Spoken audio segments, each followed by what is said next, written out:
friends කොහොමද ඔයාලට ඔන්න අදත් මම ආවා අලුත් රෙසිපි එකක් අරගෙන ආස කරන රෙසිපි එකක් අරගෙන උඩටම අද හදන්නේ වටලප්පන්. ඉතින් ගොඩක් අය දන්නවා වටලප්පන් හදන්නේ. ඉතින් මම හදන්නේ ඔරිජිනල් රෙසිපි එක. ඉතින් ඔයාලට පුළුවන් ෆුල් වීඩියෝ එක බලන්න. ඉතින් ලයිව් එකම YouTube channel subscribe කරලා තියාගන්න. ඉතින් අපි ඉක්මනට බලමු වැඩි කතා බහක් නැතුව ඉක්මනට ගිහින් බලමු මට අද වටලප්පන් එක රසට හදාගන්න මොනවද ඕනේ කරන්නේ කියලා.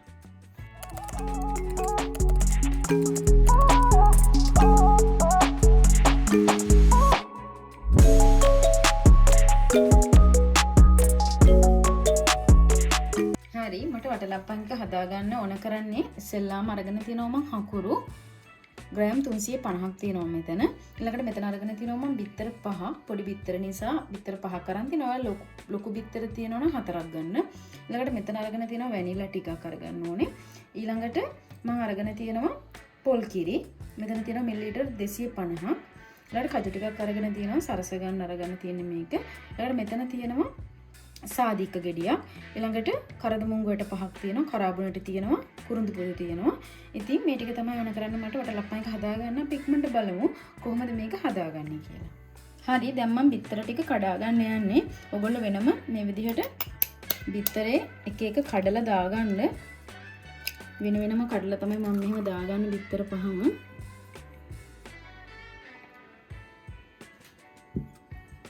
එතකොට නරක් වෙච්ච බිත්තරයක් තිබ්බොත් අපිට ඒක අයින් කරගන්න පුළුවන්.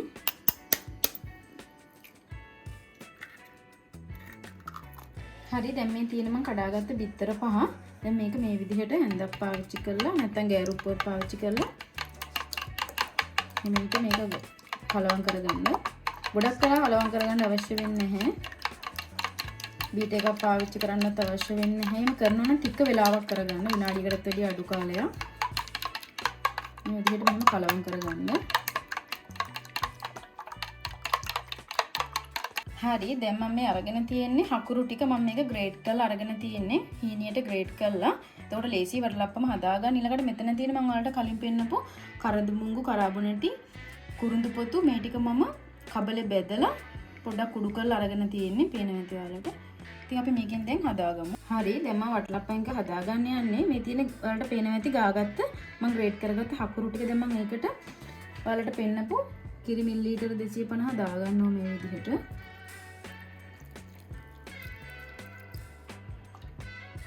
මේක කලවම් කරලා දාගන්නවා.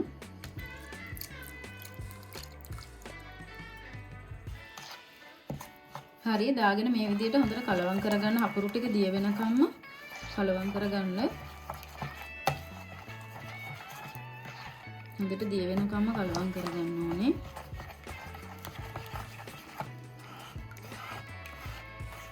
දැන් මේ තියෙන්නේ මම හොඳට දිය කරගත්ත හකුරු ටික. හකුරු ටික හොඳටම දිය වුණාට පස්සේ අපි ළඟට බිත්තර ටික කලවම් කරගත්ත බිත්තර ටික මේ විදිහට හකුරු එකට දාගමු.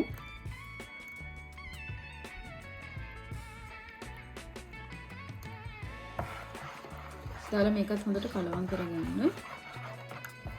හැන්දෙන්ම කලවම් කරගන්න පුළුවන්. මම බීට එකක් පාවිච්චි කරන්නේ නැහැ. බිත්තර හකුරුයි ඔක්කොම මේ විදිහට කලවම් කරගත්තට පස්සේ ඊළඟට මම මේ විදිහට වැනිලා තේ හැන්දක් දාගන්නවා. දාලා ඒකත් පොඩ්ඩක් කලවම් කරනවා.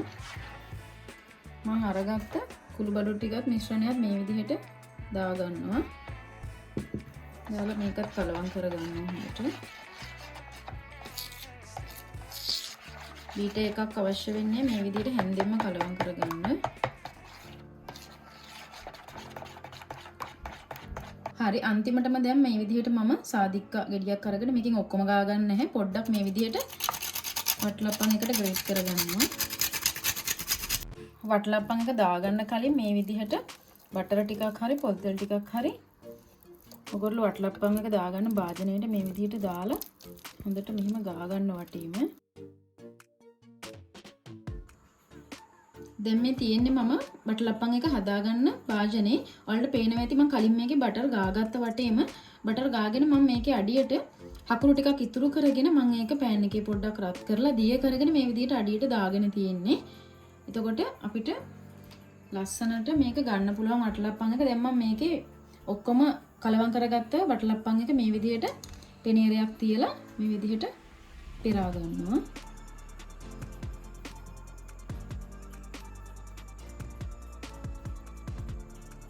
අනිවාර්යයෙන්ම මේ විදිහට අන්තිමට පෙරා ගන්න.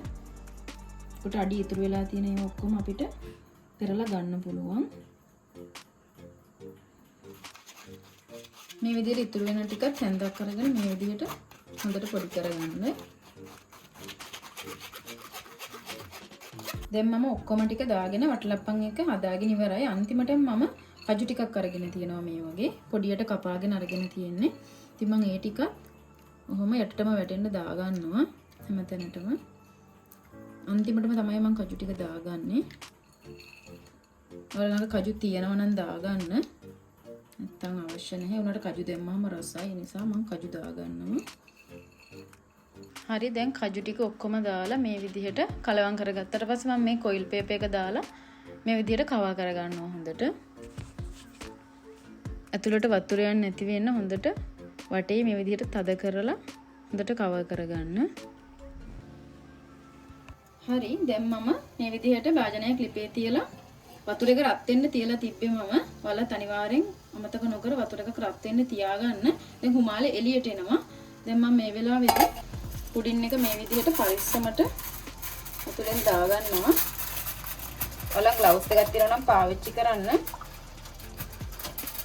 ඇතුළට මේ විදිහට කුලින් රැක් එකක් දාලා මම වතුර එක රත් වුණු වතුර එකට මේක දාලා ගොඩක් අඩු ගින්දරේ පැයක් විතර වගේ මේ විදිහට මම ගොඩක් අඩුවෙන් ගින්දර තියාගන්න පැයක් විතර වගේ මේ විදිහට මම ස්ටීම් කරගන්නවා. හරි ඔන්න ඉතින් දැන් මම ඔයාලට කලින් කිව්වා පැයක් මම මේ වටලපන් එක ස්ටීම් කරගන්නවා කියලා. ඉතින් දැන් වෙලාව හරි. දැන් මම ඇරලා බලන්න තමයි යන්නේ.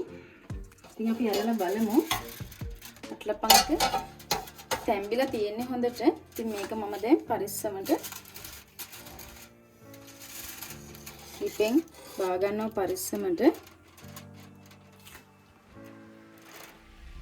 හරි දැන් මම මේක මේ විදිහට ඇරලා බලනවා. අපි බලමු කොහොමද වටලප්පන් එක ඇවිල්ලා තියෙන්නේ කියලා. හොඳට තැම්බිලා තියෙන වලට පේනවා ඇති මෙහෙම හෙල්ලුවාම ඇතුළේ හෙලවෙන්නේ නැහැ. හොඳට තැම්බිලා තියෙන. අපි බලමු මේක ඇත්තටම තැම්බිලාද කියලා. මේ විදිහට ටූත් පික් එකක් අරගෙන මම මෙහෙම ගහලා බලනවා.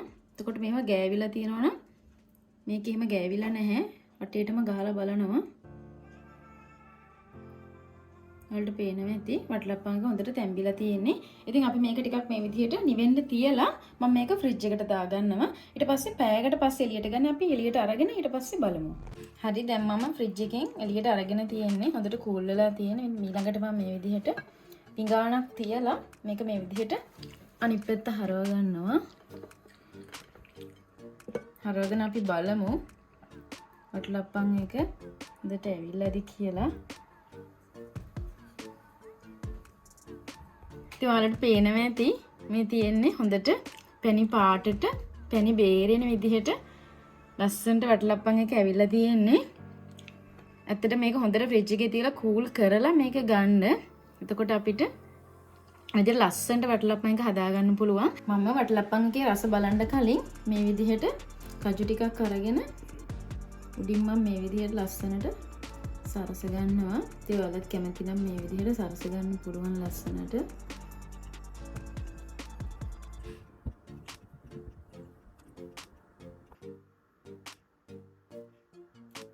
දැන් මම වටලප්පන් එක මේ විදිහට ලස්සනට සරසගෙන තියෙන්නේ. ඉතින් ඔයාලටත් පුළුවන් කැමති විදිහකට සරස ගන්න. එනකට මම මේකේ රස බලන්න යන්නේ. ඔන්න දැන් මම වටලප්පන් එක කණ්ඩායි යන්නේ. ඉතින් මේ තියෙන අන්තිමට හදාගත්ත වටලප්පන් එක ලස්සනට මම කජු වලින් සරසගෙන තියෙනවා. ඇත්තටම හොඳ රසට ඇවිල්ලා තියෙන. අපි මේකේ රස පොඩ්ඩක් බලමු කොහොමද කියලා.